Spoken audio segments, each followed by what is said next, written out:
Boa noite, nós estamos hoje reunidos mais uma vez, virtualmente, né, para esse momento de uma aula com dicas bem legais de espanhol para o Enem.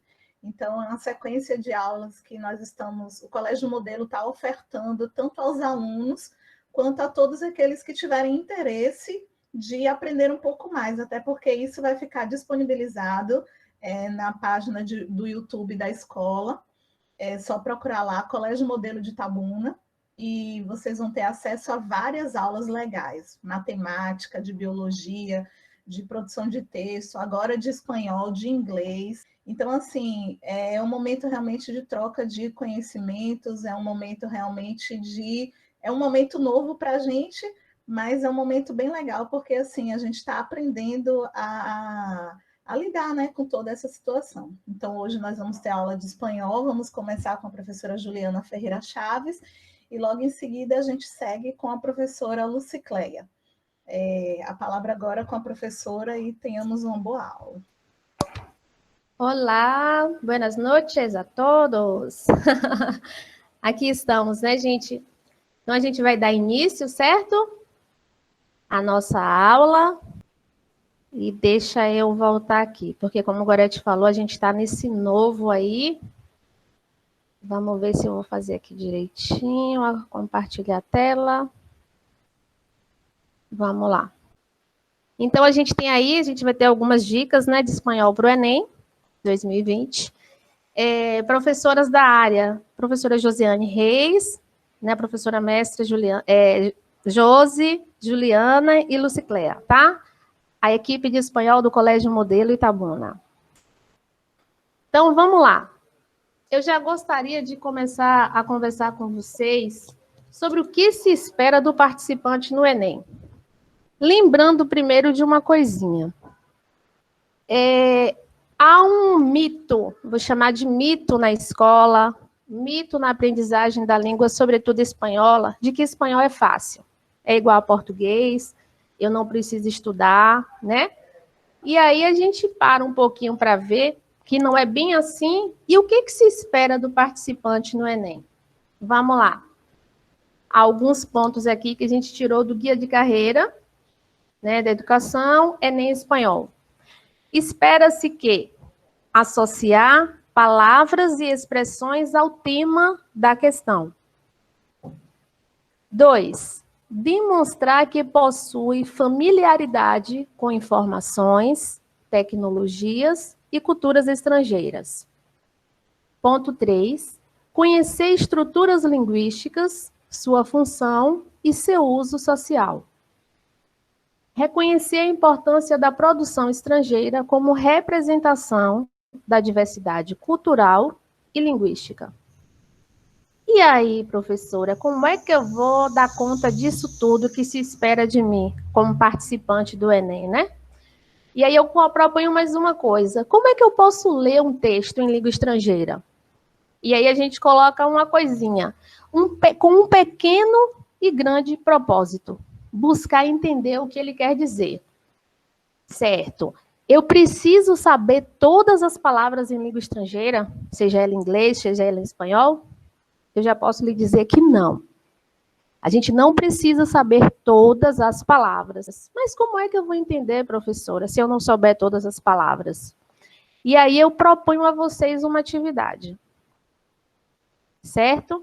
E para vocês interagirem comigo nessa atividade, que é um texto que está escrito em português e a gente precisa saber o que ele quer dizer, para a gente ter essa interação, aí eu preciso que vocês me sinalizem aí na hora, depois que a gente lê, vocês vão ter que conversar comigo, tá? Aí alguém abre o microfone aí para conversar e a gente vê aqui, tá? Então vamos pensar como ler um texto em língua estrangeira. E a gente diz que, com um pequeno e grande propósito, buscar entender o que esse texto quer dizer. Vamos lá. O texto não está em espanhol, não está em inglês. O texto está em português, mas com algumas palavras que foram criadas, tá? Que não existem. Algumas não existem. Vamos lá, então, fazer a leitura do texto? A começar pelo título do texto. Esgromelho no ar. Naquele dia, o rodopial estava lotado como de ladranha. Muitos piniqueiros, vários plins e diferentes pitos. O plim 253 esborofou pontualmente com pito a Patagônia. Logo após a esborofagem, o draivão dá aos piniqueiros as boas-vindas e informa que enfrentarão uma forte tempestade. O rodo começa a mexilhar. As rodopufas tentam distrair os piniqueiros, oferecendo-lhes glutes e tapicos. O esgromelho aumentava e os piniqueiros gritavam. As luzes do rodo se fricaram e a situação ficou esmérida. Até hoje, não se sabe... Quem completa aí para mim? Até hoje, não se sabe o pito final deste plim. O pito final deste Plim. plim. Ok. Eu vou convidar aí Leilinha. Me ajuda aqui, Leilinha. O que poderia ser esse esgromelho no ar a partir do que foi lido aí no texto? Poderia ser fumaça? Fumaça no ar. E o que essa fumaça no ar tem a ver com esse texto que está aí, que segue?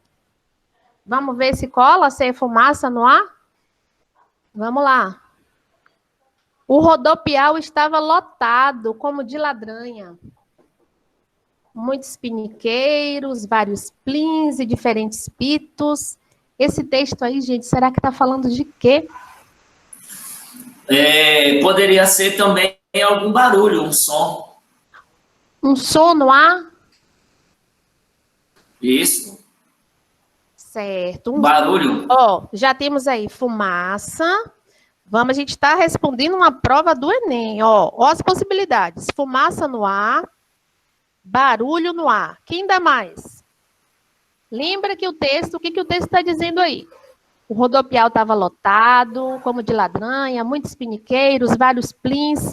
Vamos tentar ver por aqui. O plim 253 esborofou pontualmente com pito a Patagônia. O que seria esse plim, gente? O Plim trem, 253. Um quê? Um trem. Um trem. Poderia ser um trem. Um tipo de Um locomoção. tipo de locomoção. Perfeito, perfeito. Ok. Ele tem um número, 253. Ele começou, gente, olha só, o piniqueiro das boas-vindas informa que enfrentarão uma forte tempestade. Então, vamos pegar essa carona aí de Alex, que é um meio de locomoção. Beleza. O rodo começou a mexilhar. Será que a gente tem como dizer o que é esse rodo? Identificando que esse plim é o número de um meio de locomoção? O rodo começou a mexilhar, as rodopufas tentam distrair os piniqueiros, oferecendo glúteos e tapicos. E as luzes do rodo se fricaram e a situação ficou esmérida. Gente, isso aqui não dá a entender uma confusão? De uma? O rodo começa a mexilhar, fica parecendo que é algum tipo de engrenagem, né? Ou uma roda, ou até mesmo vagões. Começaram a mexer. Vamos lá. A gente precisa, em qualquer texto que a gente lê, seja ele língua portuguesa, língua estrangeira, a gente precisa encontrar sentido. Todo texto tem uma intenção e tem que ter um sentido, certo? Então, vamos lá. Eu vou ajudar vocês aqui um pouquinho. Naquele dia, o rodopial estava lotado como de ladranha. Eu vou dizer para vocês já conseguiram identificar que aí a gente tem um meio de locomoção, que esse meio é um avião. O rodopial é o lugar onde os aviões chegam e saem. Aeroporto. O aeroporto, muito bem. Então, naquele dia, o aeroporto estava lotado como de ladranha. O que seria essa ladranha? Como sempre, muito bem. Isso, muito bem. Então, temos aí muitos piniqueiros, vários plins e diferentes pitos. O que seriam os piniqueiros? Passageiros. Beleza, passageiros, qualquer pessoa que está passando, né? Vários plins. A gente sabe que tinha o plin 253, então vários plins, Vários aviões. vários aviões, vários voos e diferentes pitos. Diferentes aeronaves. Diferentes... Aeronaves, se fosse diferentes... Não, vários voos e diferentes... Os voos... Destinos, mulher, isso. Então, esse Plin 253, o voo, né? Ele esbofou pontualmente com Pito a Patagônia. Leiam aí para mim. Isso, o voo 253 pousou pontualmente com destino a Patagônia. Destino a Patagônia. Beleza. Logo após, na verdade, ele esborofou, ele saiu, hein, gente? Com destino a, certo? Ele saiu. Logo após a decolagem, o Draivão dá aos piniqueiros as boas-vindas. Quem é que dá as boas-vindas e fala que vai enfrentar uma forte tempestade? O piloto. Piloto, muito bem. Então, comissário. Agora... Isso. O rodo começou a mexilhar. Quem é o rodo, gente? A tempestade. O rodo começou a mexilhar. O avião. As asas do avião. O avião. E as rodopulfas, quem seriam essas rodopulfas que tentam distrair os piniqueiros, que a Alex já falou aí, os passageiros? Aeromoças. Muito bem. O esgromélio aumentava e os piniqueiros gritavam. Pensem na situação. O avião está no ar, começa a mexer, começa a ter a turbulência e todos começam a gritar, né? Então, o que seria esse esgromélio no ar? Voltando lá? Confusão, agitação, tempestade. Ok. Então, as luzes do avião, lá, né? As luzes do avião se apagaram e a situação ficou esmérida. Até hoje não se sabe o destino final. Destino final. Deixa avião.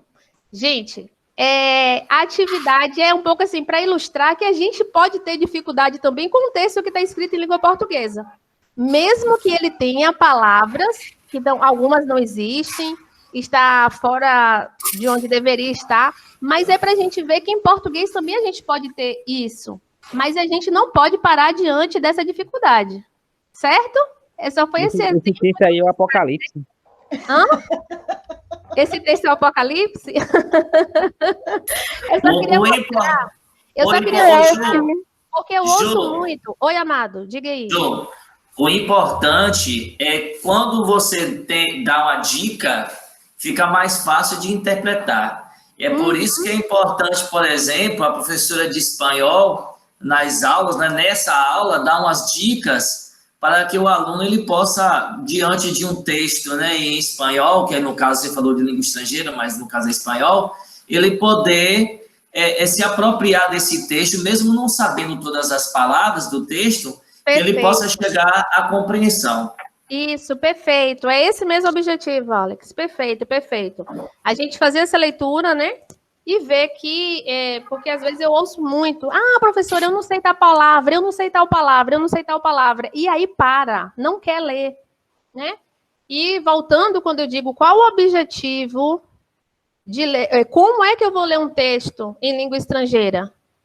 Buscando minimamente entender o que ele está dizendo, né? Então, esse texto está todo em português, mas como disse aí, Cal, para ele foi o Apocalipse, mas é para mostrar isso, a gente descobrir essas dicas, né?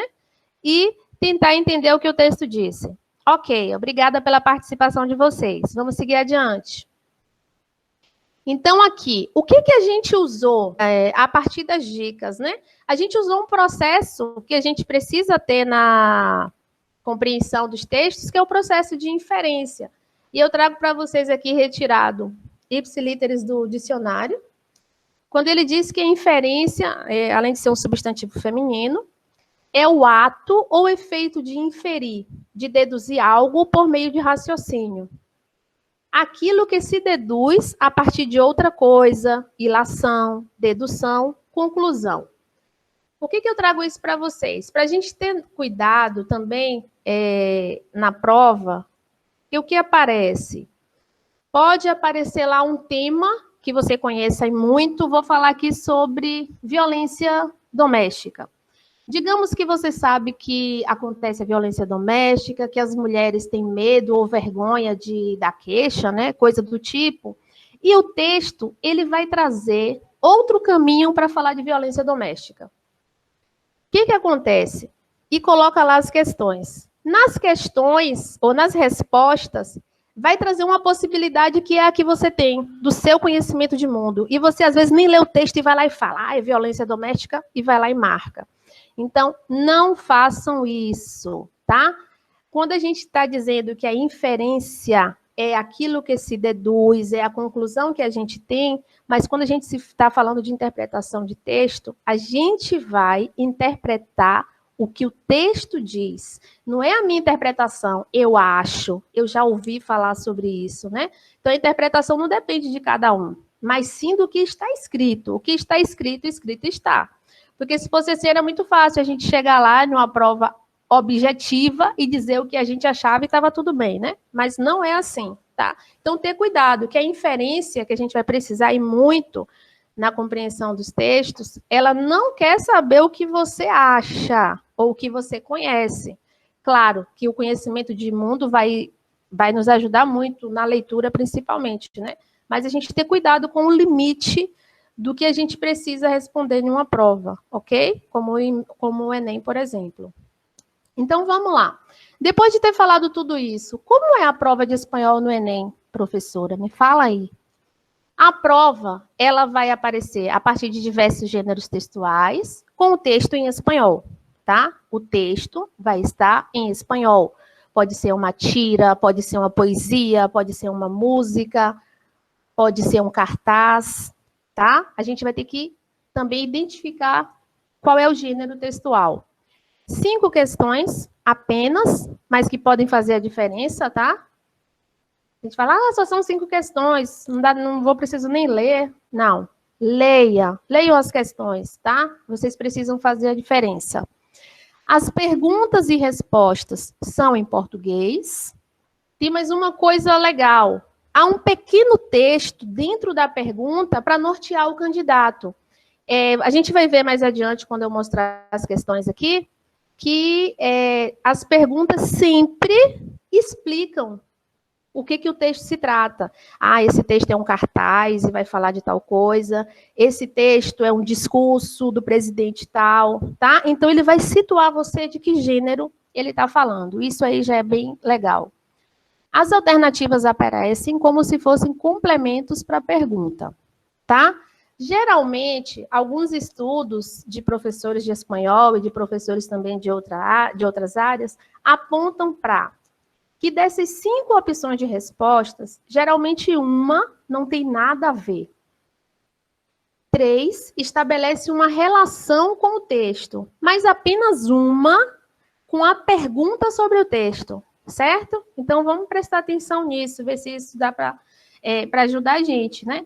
Que uma não tem nada a ver, 3 vão estabelecer relação com o texto, né?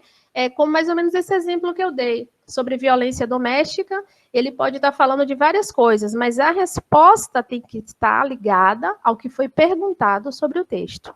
Tudo bem? Vamos lá. E o que eu vou ter que identificar nos textos para fazer uma boa prova de espanhol? Outro levantamento também de estudos de prova mostram que você vai ter que identificar argumentos, intenção do autor a usar certos recursos, buscar a ideia central, fazer inferência, né, que foi o que eu disse antes, e também, em alguns casos, explicação de um vocábulo. Tudo bem? Então, são essas coisas aí que a gente vai ter que identificar nos textos para fazer uma boa prova de espanhol.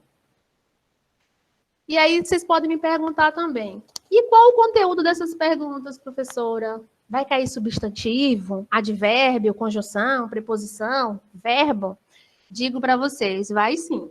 Vai, com certeza.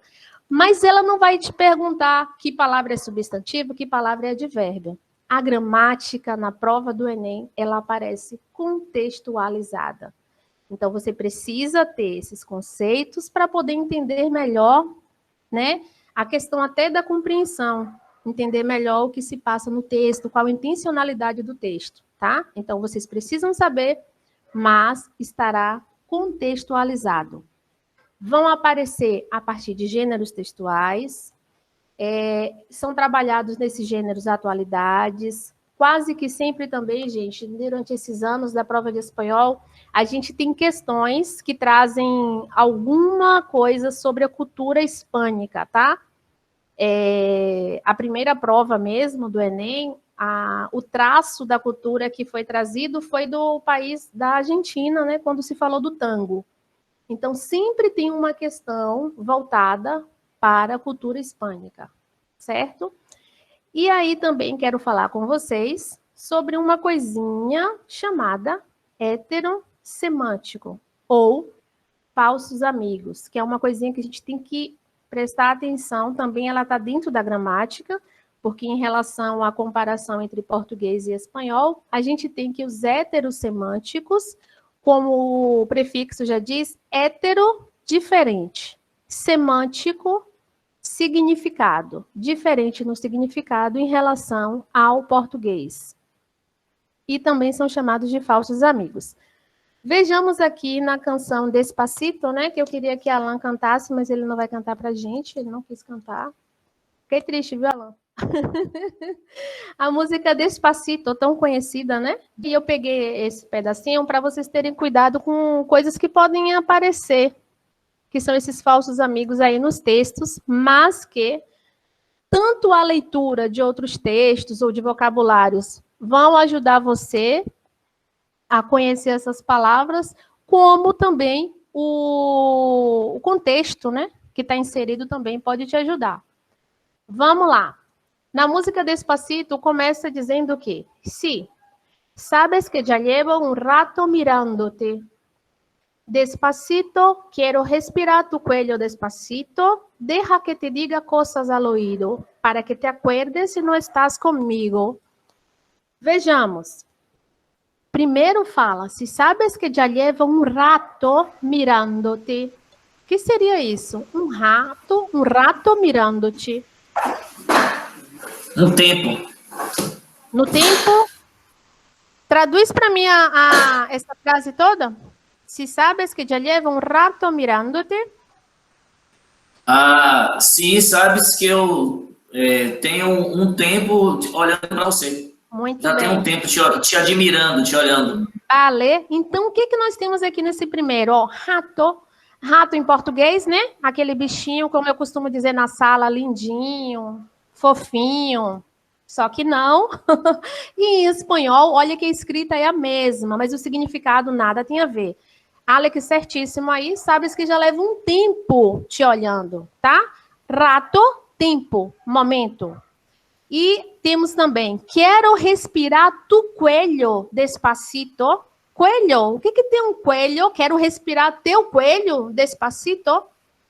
O que seria aí? Quero respirar tu coelho. Seria outro falso amigo, né? Na pronúncia a gente parece com o nosso português o coelho. Aí sim, o bichinho bonitinho, dos dentinhos, né? Aquela coisinha fofa. Mas em espanhol, quando eu digo quero respirar tu coelho, o que parece? É para responder? Sim.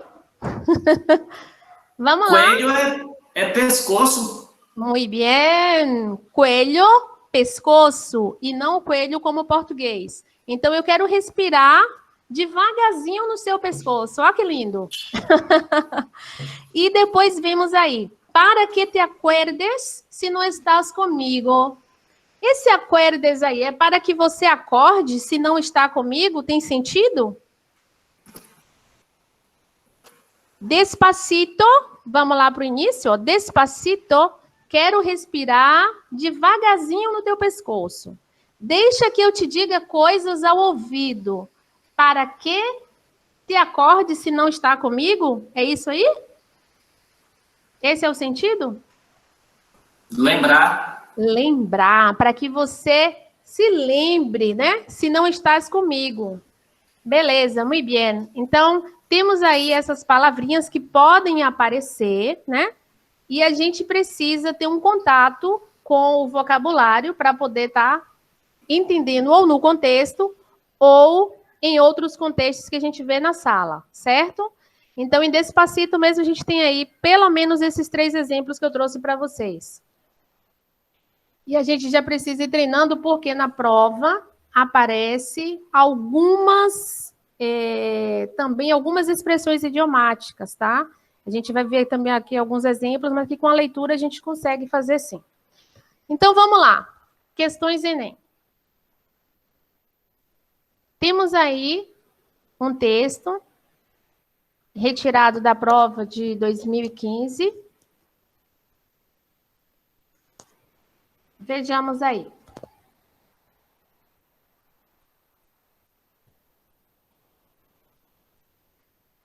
Gente, tá, tudo bem. Aunque me cuesta mucho trabajo y me hace sudar la gota gorda, y como todo escritor, siento a veces la amenaza de la parálisis, de la sequía de la imaginación, nada me ha hecho gozar en la vida tanto como pasarme los meses y los años construyendo una historia desde su incierto despuntar, esa imagen que la memoria almacenó de alguna experiencia vivida que se volvió un desasosiego, un entusiasmo, un fantaseo que germinó luego en un proyecto y en la decisión de intentar convertir esa niebla agitada de fantasmas en una historia. Escribir es una manera de vivir, dijo Flaubert. E aí temos um discurso de Mário Vargas Llosa, ao receber o Prêmio Nobel da Literatura em 2010. Vamos lá para a questão. Gente, primeiro eu fiz a leitura aqui do texto e depois a gente vai passar para a pergunta. Mas eu depois quero falar para vocês também sobre uma dica, sobre a gente ler primeiro a questão, tudo bem? Então, vamos lá. Com base no fragmento, vejamos aí, ó, a questão em português, as alternativas também. Com base no fragmento, me hace sudar la gota gorda, infere-se, olha a inferência aí, que o artifício da escritura para o escritor. Vamos ver o que essa pergunta está dizendo? O que se entende do que é a escritura para o escritor? Concordam que a leitura é essa? Com base no fragmento, me hace sudar la gota gorda. O que a gente entende que é para o escritor a escritura? Vamos lá? Vocês acham que é algo que ativa a memória e a fantasia? B, baseia-se na imaginação inspiradora. C, fundamenta-se nas experiências de vida. D, requer entusiasmo e motivação. Ou E, demanda expressiva dedicação. Quem me ajuda? Querem que eu volte no texto? A expressão é me hace sudar la gota gorda. Sudar, gente, que parece? O que sugere a palavra sudar? Me hace, me faz suar. Isso. Me faz suar a gota gorda. O que seria isso? Me faz suar a gota gorda.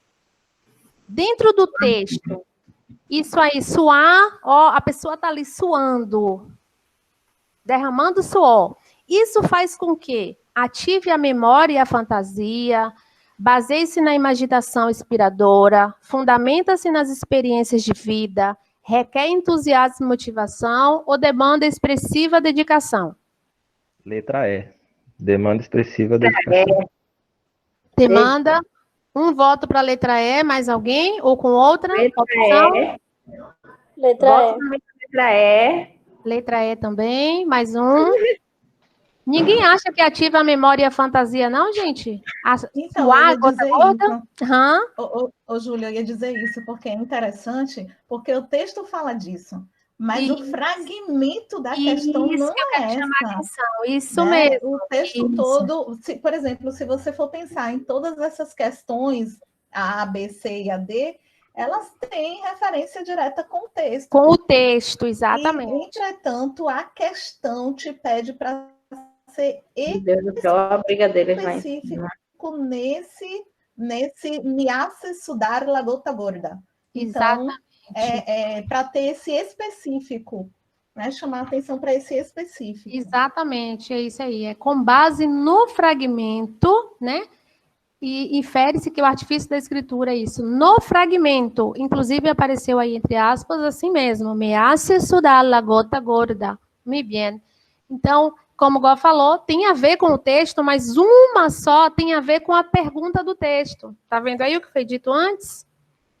Que é demanda expressiva, dedicação. Muito bem.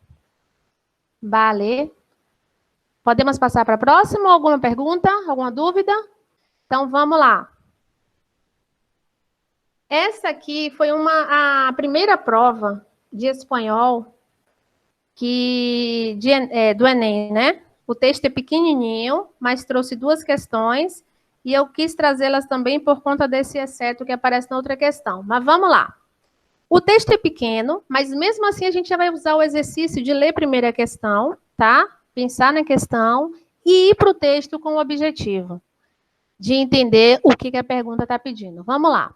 De acordo com as informações sobre aeroportos e estações ferroviárias na Europa, uma pessoa que mora na Espanha e queira viajar para a Alemanha com o seu cachorro deve... Olha só, o texto, então, vai trazer informações sobre aeroportos e estações e vai falar sobre como fazer para viajar com o cachorro, né? Vamos lá. Lemos a pergunta. As alternativas temos aí. Deve vacinar o animal e depois solicitar o passaporte dele. Ter um certificado especial tirado em outubro de 2004. Tirar o passaporte do animal e logo vaciná-lo. Vacinar o animal contra todas as doenças ou consultar as autoridades para verificar a possibilidade de viagem. Vamos lá. O texto. Título: Los animales. En la Unión Europea, desde el 1 de octubre de 2004, el uso de un pasaporte es obligatorio para los animales que viajan con su dueño en cualquier compañía. Aviso especial. En España, los animales deben haber sido vacunados contra la rabia antes de su dueño solicitar la documentación. Consultar a um veterinário. E aí, o que eu preciso fazer? Essa aí está muito, muito dada. Não tá? O aviso especial diz o quê? Que os animais devem ser vacinados contra a raiva antes do dono solicitar a documentação. Então, temos aí letra A. Muito bem, letra A. Vacinar o animal e depois solicitar o passaporte dele. E aí temos outra coisinha para chamar atenção aí. Até hoje, pelo menos nas provas de espanhol, se eu não estou enganada, só 2 ou 3 vezes apareceu com esse formato aí, de todas as informações se encontram no texto, exceto. Tá? Lembrar, gente, que esse exceto é menos, essa não, tá? Excetuada essa resposta. Então, está dizendo que tem todas as informações estão no texto, menos essa.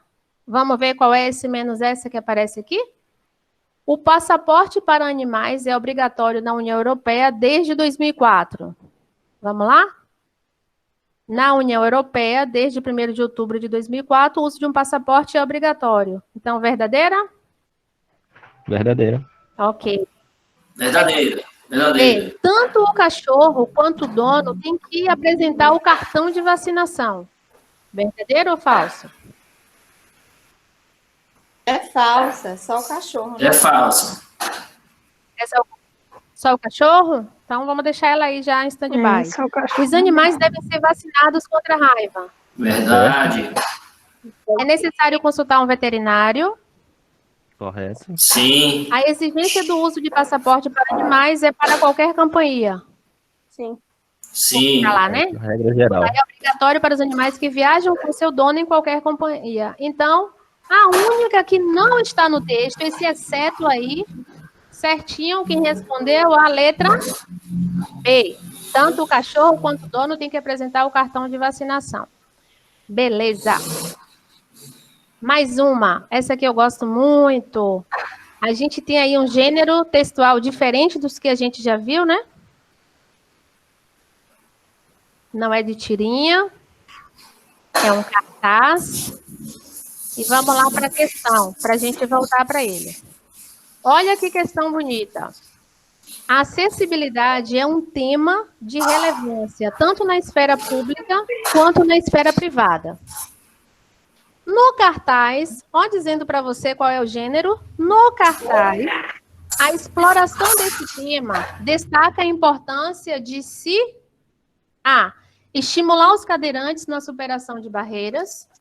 B. Respeitar o estacionamento destinado a cadeirantes. C. Identificar as vagas reservadas aos cadeirantes. D. Eliminar os obstáculos para o trânsito de cadeirantes. Ou E. Facilitar a locomoção de cadeirantes em estacionamentos. Vamos lá? Temos aí o cartaz.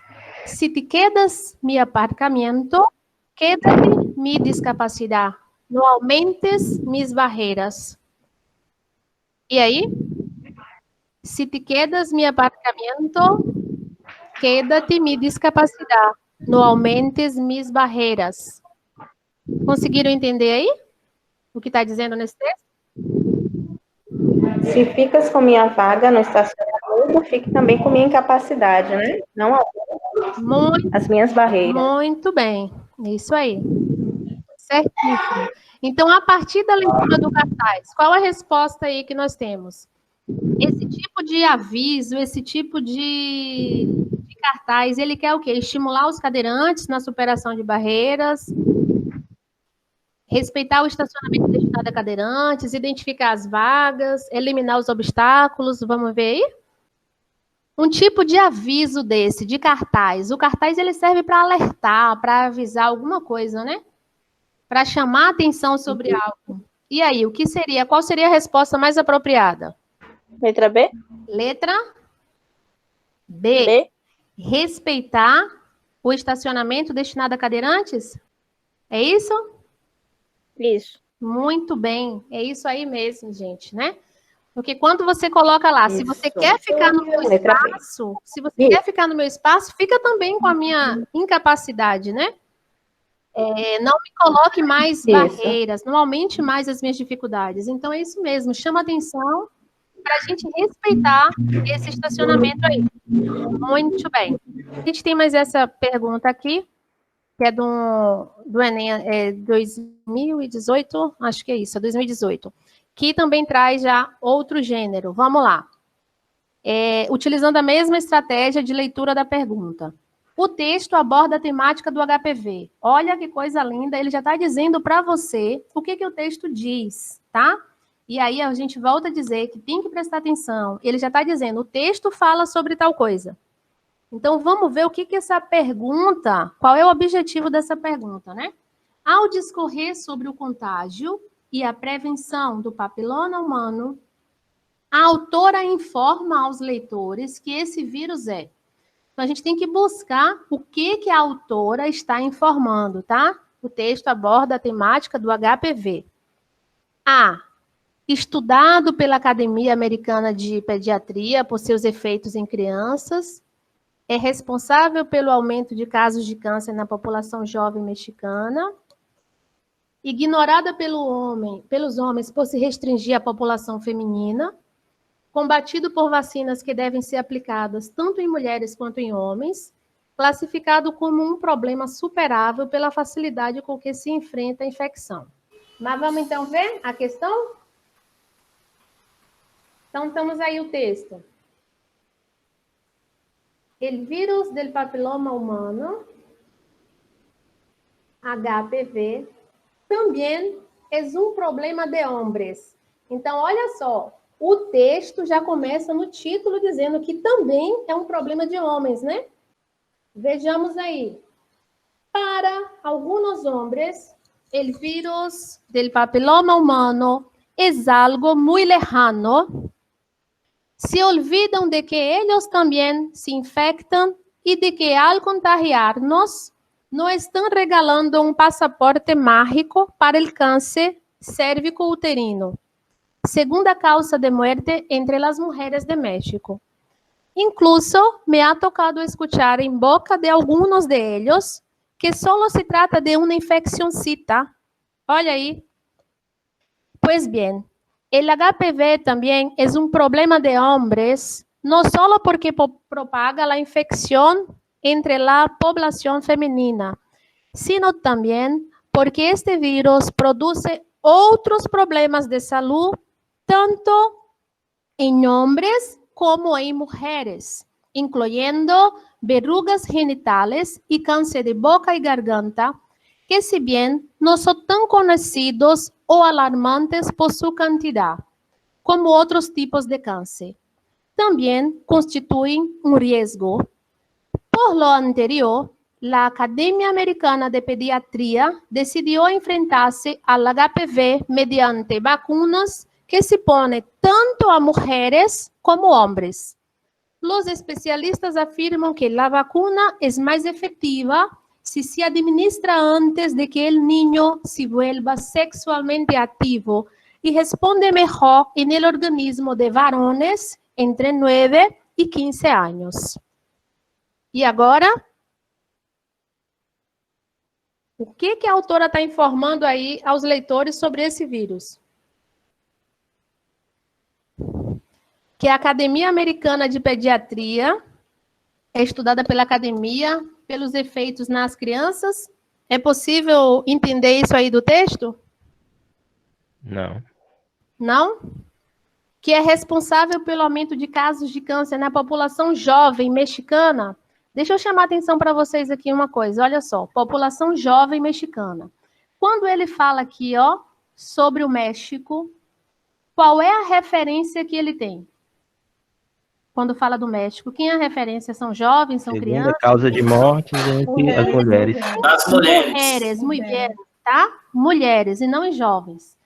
Não disse essas mulheres são jovens, ou se... não é isso. Então, vamos lá. C. É ignorada pelos homens por se restringir à população feminina. Pode ser? Errado. Errado? A letra D. Vamos lá. Combatido por vacinas que devem ser aplicadas tanto em mulheres quanto em homens. Classificada como um problema superável pela facilidade com que se enfrenta a infecção. Então, aí a gente descarta. E entre a C e a D? Letra D. Letra D. Muito bem. A gente tem aqui que... Onde está? Que os especialistas afirmam que a vacina é mais efetiva, né? Se administra na criança. E acima ele fala que este vírus produz outros problemas de saúde, tanto em homens como em mulheres. Então, o que ela quer chamar atenção é para isso. Quando, e o título também sugere, né? O vírus do papiloma humano também é um problema de homens, tá? Homens e mulheres. Certo aí a letra D. Tia Lu tem mais umas questões aí pra gente, Tia Lu? Boa noite. Que bom, é um prazer estar aqui com todos vocês, gente. Peço desculpas pelo atrasinho, mas já tinha avisado o pessoal que estava resolvendo algumas questões pessoais, mas consegui chegar a tempo de acompanhar a apresentação de Julie. Muito interessante, as orientações que a gente traz nas aulas de espanhol, na verdade, elas são válidas para outras disciplinas, né, para outras matérias, outras questões do Enem também, que envolvem leitura e interpretação de textos, tá? Eu separei também aqui algumas questões, não sei se a gente vai conseguir dar conta de apresentar todas, eu vou ver se eu consigo aqui abrir o arquivo para compartilhar com vocês. Eu optei por trabalhar com o arquivo no Word, não no PowerPoint, para a gente poder fazer marcações no texto, tá? Vou tentar compartilhar aqui minha tela com vocês. Então, vamos lá. Eu separei algumas questões de vários exames também. Júlia já fez uma boa explanação, mas a gente vai seguir com essa questão de leitura e de interpretação em língua estrangeira. Eu separei duas questões do Enem de 2018, uma do Enem de 2016 e mais 2 do Enem do ano passado. O que a gente vem observando? Múltiplos gêneros textuais, questões envolvendo a cultura hispânica, sempre há escritores, né, textos poéticos, sempre tem uma questão com algum poema, tá?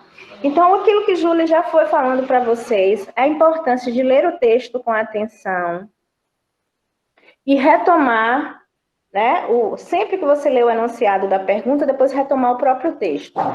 Essa aqui é de 2016 e me chamou a atenção pela questão de uma expressão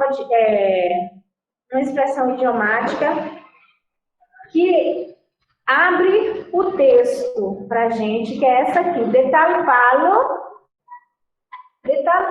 tal astilha, tá? E aí nós temos o texto. Quando Michael Acuña ingressou em la Academy of Cuisine, en el estado de Maryland, ya hacía muchos soles que era un excelente cocinero. Es que sus padres, Manuel y Albita, fueron propietarios del Mesón Tico en Madrid, y desde niño Michael no salía de la cocina. Ya graduado, trabajó en Washington, tá? Em Filomena's Four Seasons. Outra coisa, né, Alex? Muitas questões em espanhol aí, com alguns termos e algumas expressões da língua inglesa. Por isso que é importante, né, vocês que estão no terceiro ano agora, que puderam cursar as 2 disciplinas, fazer tanto inglês quanto espanhol, né? Entre outros prestigiosos lugares.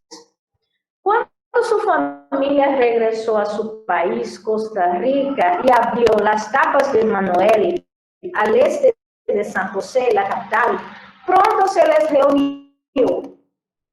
El éxito no se hizo esperar. Inmediata ampliación primero y luego un segundo restaurante, esta vez al oeste de la ciudad, con tablado flamenco y un alegre bar. Más de 25 tapas, clientes fieles que llegan una y otra vez y una calidad constante testimonian la razón de su éxito. Então, temos a referência textual aí também. E vem agora o nosso enunciado da questão. O título do texto traz uma expressão idiomática. Então, ele já está nos dando uma referência, né, de que nós devemos prestar atenção no título do texto.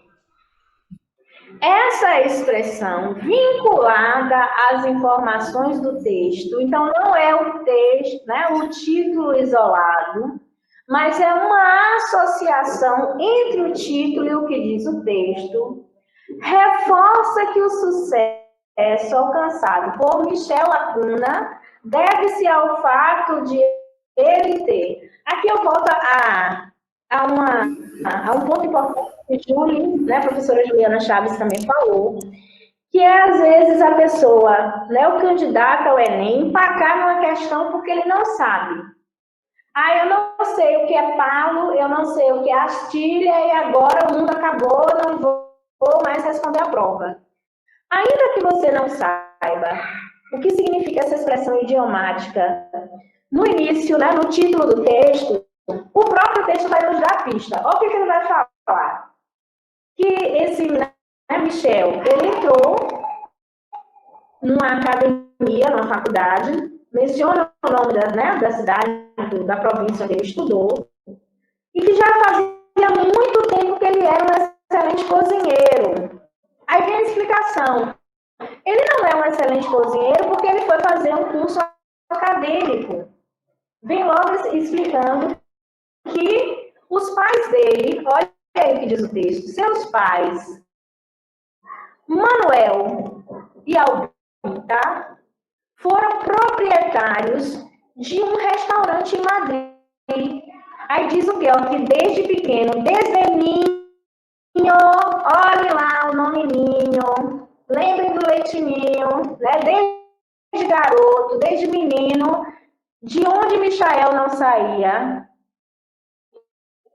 Da cozinha. Então, só nesse primeiro parágrafo, a gente tem aí a referência que nos permite, ainda que a gente não saiba o significado da expressão talpalo, talastilha, nos permite interpretar e responder corretamente a questão, tá? O restante do texto vai dizer o quê? Ele se graduou, ele trabalhou nos Estados Unidos, né, em Washington, em lugares de prestígio, e quando a família dele voltou ao país de origem, que é a Costa Rica, ele e os pais abriram outro restaurante, né, que se tornou sucesso, e logo em seguida veio o segundo restaurante, seguido de um bar. Então ele teve muito êxito. Continuo não sabendo, que eu só vou falar de propósito no final, o que significa esse detalpalo talastilha, para vocês verem que não precisa conhecer para interpretar. Então vamos lá. Ele foi um cozinheiro de sucesso porque ele estudou em uma instituição renomada. O texto diz isso? Trabalhou em restaurantes internacionais. Por ele ter aberto o seu primeiro empreendimento individual. Por ele ter voltado às raízes gastronômicas de seu país de origem. Ou por ele ter convivido desde a infância no universo culinário da família. Letra E. Alex, você é fera. Olha, ele merecia um prêmio por participação na aula. Gente, ainda que a gente não tivesse, né, o conhecimento dessa expressão, mas o primeiro parágrafo deixa claro que ele já era um excelente cozinheiro. E explica por quê. Porque desde pequeno ele convivia na cozinha do restaurante dos pais.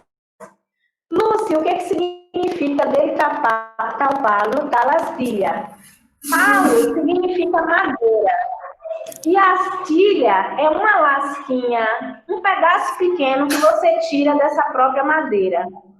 A nossa tradução de uma expressão parecida com essa é aquela que diz assim, filho de peixe... O que é, minha gente? Peixinho é. Então, Tal pai, tal filho. Tal pai, tal filho. Isso, tal pai, tal filho. Né? Algo nesse estilo.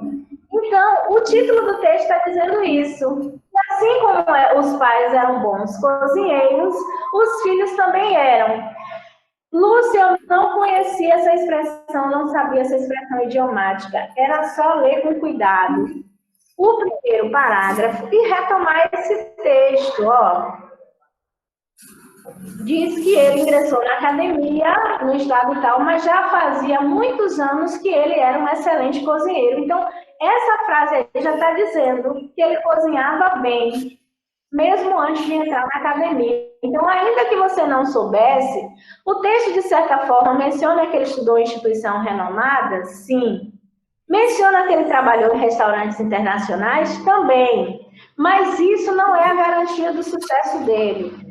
Ele também não teve êxito porque ele abriu o primeiro empreendimento sozinho. Por mais que diga que ele voltou aos países dos pais, não foi o voltar à raiz gastronômica que fez ele ter sucesso. E aí a gente volta para o enunciado. O título é associado às informações do texto, reforça que ele teve sucesso porque ele conviveu desde a infância com o universo culinário da família, tá? Então percebam que a questão é sempre voltar para o texto e ler quantas vezes vocês julgarem necessário, né? Responder, ter cuidado com essas pegadinhas, tá? E não marcar de imediato, porque às vezes, quando a gente está respondendo a prova, o que acontece? A gente enxerga uma palavra e aí a primeira questão que traz a palavra que está no enunciado, a gente quer marcar. Então, a leitura atenta, ainda que você não conheça todas as palavras, que não consiga traduzir tudo, vai te ajudar a responder adequadamente as questões do texto, né, da prova. A gente pergunta... Parabéns. Eu não conhecia essa expressão em espanhol, mas pelo contexto, deu para entender, deu para responder. Então, realmente, isso é muito importante, porque às vezes a gente pensa que tem que saber todas as palavras, entender, e se a gente for traduzir, né, a palavra ao pé da letra, ao invés de entender o significado da expressão, a gente pode ir para um outro lugar que o texto não quer nos levar. Então, só uma coisinha rapidinho, agradecer, né, a todo mundo aí. Muito obrigada por estarem aí conosco. E dizer a vocês, alunos, por favor, leiam, leiam, leiam, leiam. Esse é o segredo, certo? A gente precisa ler. Ler letra de música, principalmente por se tratar de espanhol, né? Vamos ver aí se a música convida vocês, né, a fazerem essa leitura. Então, lê, porque o que a gente vai precisar na prova é mostrar nossa capacidade de leitura, né? Mostrar que nós somos bons leitores, o que a gente está entendendo do que a gente leu. Então, por favor, leiam, leiam, leiam. Vamos, breve, fazer aí a parte 2, talvez mais focado em alguns gêneros em específico, tá bom? Até vocês podem estar sugerindo aí pra gente, a gente está trabalhando com um gênero específico com vocês. Mas é isso. Beijos, besitos, que todos se cuidem, sí, sí, y se queden bien. Besos. Beijos, obrigada a todos.